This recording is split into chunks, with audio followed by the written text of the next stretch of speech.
Iya.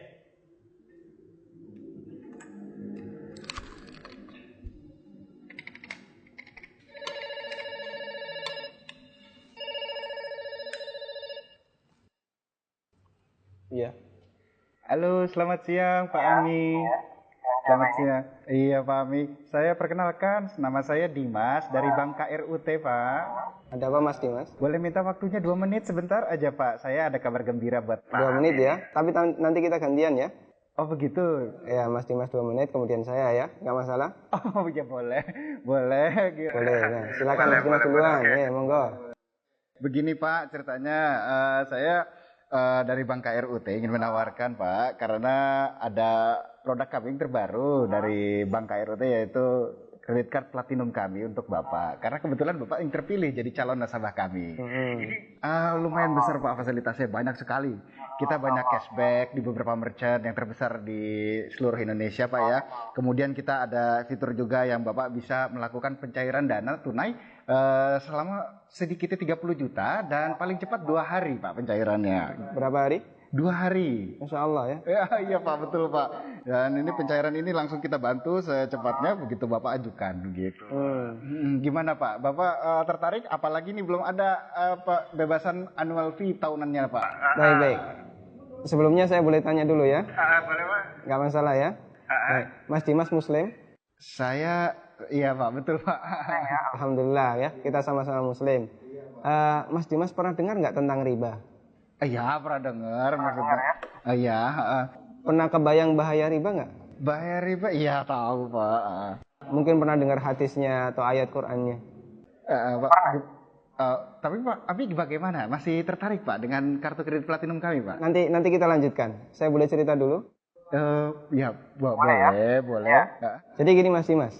Coba Mas Dimas bayangkan kalau ada orang yang berzina sama ibunya. Kira-kira respon masyarakat gimana? Semua orang sepakat jelek ya.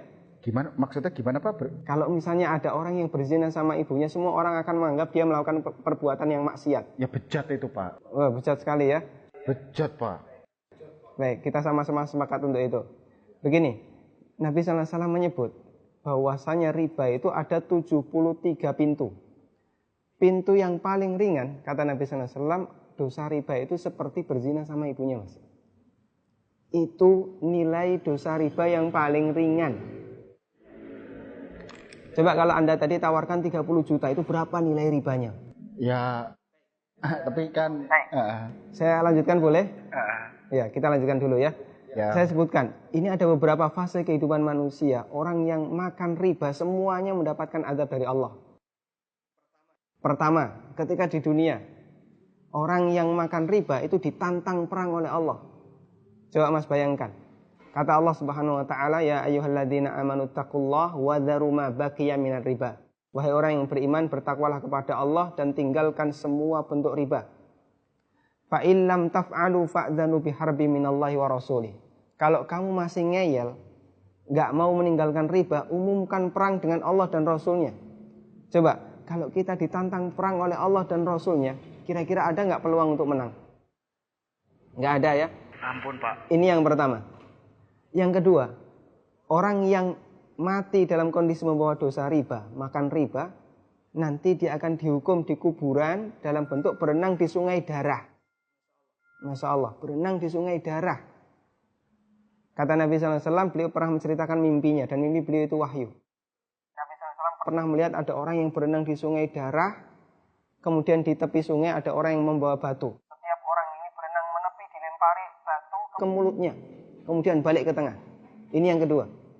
Di alam kubur, dia mendapatkan azab berupa berenang di sungai darah. Yang ketiga.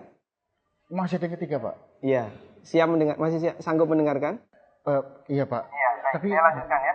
Iya Pak. Tapi ketika orang ini dibangkitkan oleh Allah dari alam kubur, dia dibangkitkan dalam kondisi sempoyongan, Mas.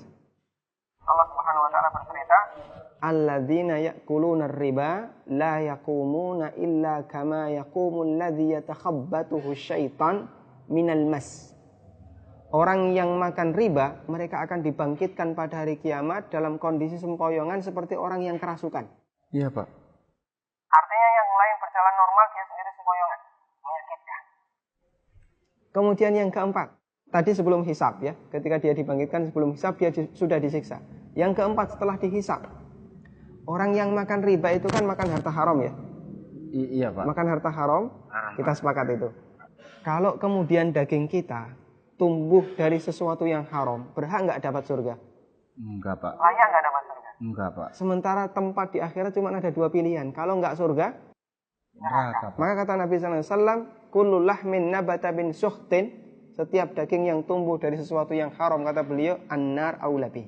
Iya Pak. Neraka lebih layak baginya. Coba Mas Dimas bisa perhatikan, dalam 4 fase kehidupan orang yang makan riba itu semuanya sengsara. Ketika masih hidup di dunia dia ditantang perang oleh Allah.